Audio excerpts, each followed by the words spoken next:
Calaroga Shark Media. Hey there! Wow, what a game! We got to talk about that. Hi, I'm Johnny Mac with your daily comedy news. Boy, I think I need to collect my thoughts about the game. We'll talk about that on tomorrow's podcast. John, did you pre-tape this? Did you not wait until after the game to record this episode of Daily Comedy News? Okay, busted.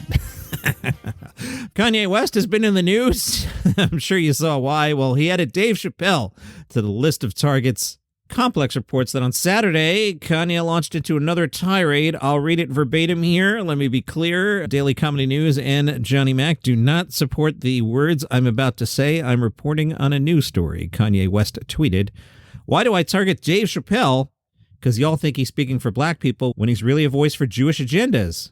Some offensive language coming up here that I'm going to paraphrase and eliminate a few offensive terms. But paraphrasing Mr. West, he said, "Now put this fella up on a stage and let him do his stuff. While I name comedians that are way funnier than you that don't have as big a name, how you gonna call yourself the funniest man on earth right in front of Chris Rock, whose name is actually bigger than yours?" Mr. West then shared several posts of comedians that he thought were genius and funnier than Chappelle. West's list include Gerard Carmichael, Corey Holcomb, Mitch Hedberg, Louis C.K., Anthony Jeselnik, and D. Ray Davis. He also claimed to still love Dave Chappelle before giving a few more unclear details about why he's dragging Dave. Next tweet, Gerard Carmichael is funnier than Dave Chappelle. "I miss you, family, and I'm sorry if I ever said any gay jokes in front of you, not knowing you was gay. You were one of the most brilliant people. And yes, I said miss you, knowing people will try to flip that." For Corey, he just wrote, "Corey Holcomb is funnier than Dave Chappelle." Next tweet, the GOAT Louis C.K. is funnier than Dave Chappelle. Did you all know he wrote Pootie Tang? Brilliant. Anthony Jeselnik. "I actually think some of my bars this past 2 days have almost been Jeselnik level." Mitch Hedberg was the most brilliant. All right, I'm going to continue here. I'm struggling here because I'm trying not to just do unsavory speech. Let me paraphrase here. Ye continued. "And I still found a good picture because I love you, N-word. But this stuff is not about emotion." Quoting West, "This is a war where you have to get your jokes approved by Jewish people. But you don't run your jokes past the king. You banished, you lanky ass, dry, Travis Scott-lipped MFer.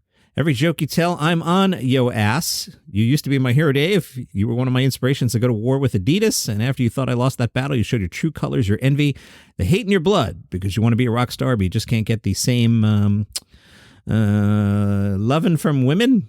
I'll paraphrase that. "As me and John Mayer and D-Ray, you ugly, you been ugly, you was ugly." Again, I am quoting Mr. West here. "You was ugly when the Jews took you in, you ugly now, and you gonna die ugly." Dave Chappelle has not yet responded to these comments. Yikes, dude. Vir Daz said it's hard not to follow American politics. America wants nobody to be unaware of their politics because there's this grand assumption that it's the most important job in the world. It's the rhetoric I love. I think America has finally come around to the fact that all of us in Africa, the Middle East, East Asia, and India have known for a while, which is that a politician can be a terrible person. I wonder who he means. He doesn't work as a human being, but he works for me at a policy level, so I'll vote for him. That's a compromise that I think the rest of the world has made a long time ago. I get to talk about America with more freedom, says Vir Daz, than an American comic. American comedy is ideology connected. American mainstream comedy is now conservative. Ironically, it's gone from being punk rock to very conservative, right down the middle, or you're very far liberal. You're supposed to identify with a certain camp so that you can gravitate towards that audience. But when you come in with an outsider perspective, which is, I'm just visiting, I don't be part of any of these camps, that's freedom that no American comic has when you have no dog in the race. As such, I'm tremendously enjoying doing political humor in America, but trying to show Americans what I see. Chelsea Handler hosted the Critics' Choice Awards on Friday night and took a swipe at Melania Trump. She compared Mrs. Trump to a sex worker. During her opening monologue, Handler said it was a huge year for biopics. She listed off some of the films. A Complete Unknown about Bob Dylan, Maria about Maria Callas, and Honora about Melania Trump. Now, I didn't get the joke, but Honora is a film that follows a young prostitute who marries the son of a Russian oligarch. That has not gone over well with some camps.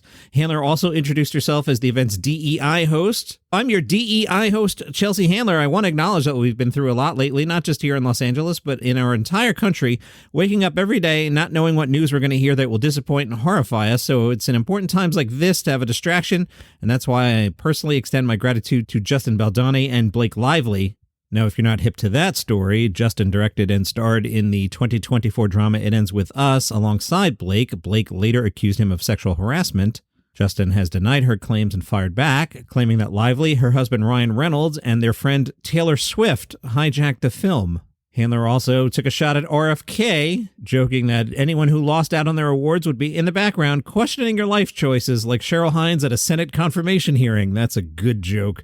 All right, Best Talk Show. The nominees were Hot Ones, The Daily Show, The Graham Norton Show, The Kelly Clarkson Show, The Late Show with Colbert. The winner, John Mulaney Presents Everybody's in L.A. Good choice there. Best Comedy Special. The nominees were Jim Gaffigan for The Skinny, Kevin James for Irregardless, Nikki Glazer, Someday You'll Die, Rachel Bloom, Death Let Me Do My Special, Rami Youssef's More Feelings. The winner, Ali Wong's Single Lady. Best Comedy was a tie, went to A Real Pain and Deadpool and Wolverine. Best Comedy Series went to Hacks, beating out Abbott, English Teacher, Nobody Wants This from Netflix, Only Murders, Somebody Somewhere on Max, St. Dennis Medical on NBC, and What We Do in the Shadows. Best Actor in a Comedy Series went to Adam Brody for Nobody Wants This. Best Actress in a Comedy Series went to Jean Smart for Hacks. Best Supporting Actor Comedy Series, Michael Urie for Shrinking.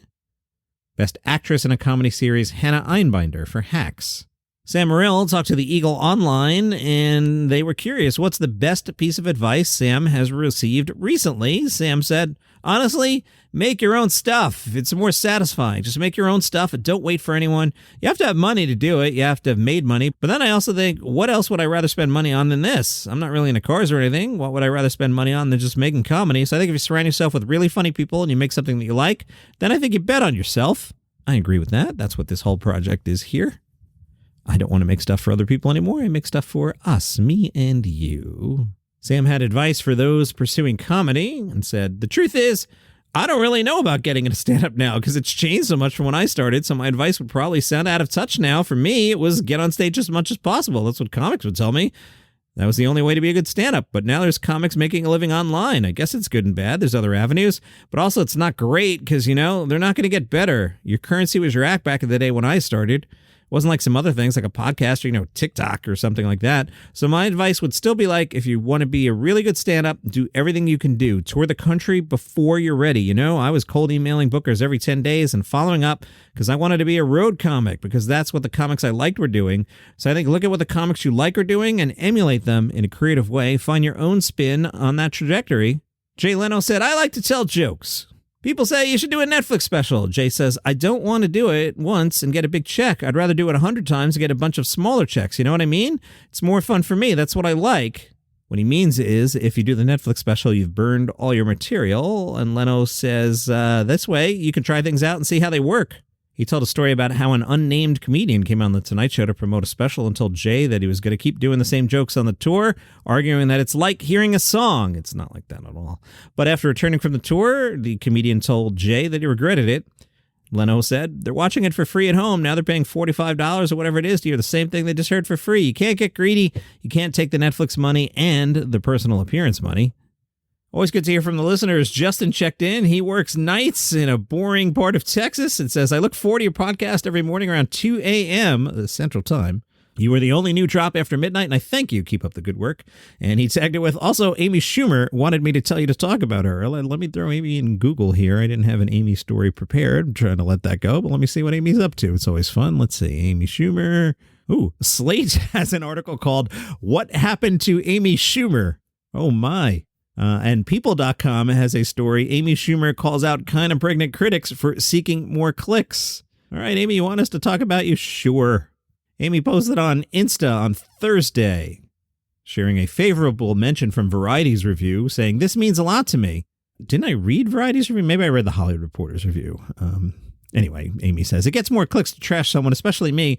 If you don't like physical comedy or you're a single guy who prefers sci-fi, or sometimes the assignment is to trash something. So I appreciate the bravery to say you like something. Apparently what Variety had written per Amy Schumer is, and Schumer's a great comedian in part because she's a great actress. She keeps it real. When Lainey recites an Anne Sexton poem to Josh as a way of wooing him, showing us the young woman who fell in love with literature, we suddenly see the character not as a joke. A moment like that makes a difference. It tells you that even a commercial comedy that just wants to crack you up can, for a moment, be more than that. And I'll save this Slate thing for tomorrow. Anyway, Justin, appreciate you. Thank you for listening. And you know what? I'm recording this on Sunday because there wasn't enough news on Friday to finish out an episode. But thank you, Kanye West, for solving that problem. So that's enough for today. I'll save the rest for Tuesday's show. I'm going to go into Super Bowl mode. You know what I'm saying? Boy, that was some game, huh? Yeah, I'll share my thoughts with it tomorrow. Bye.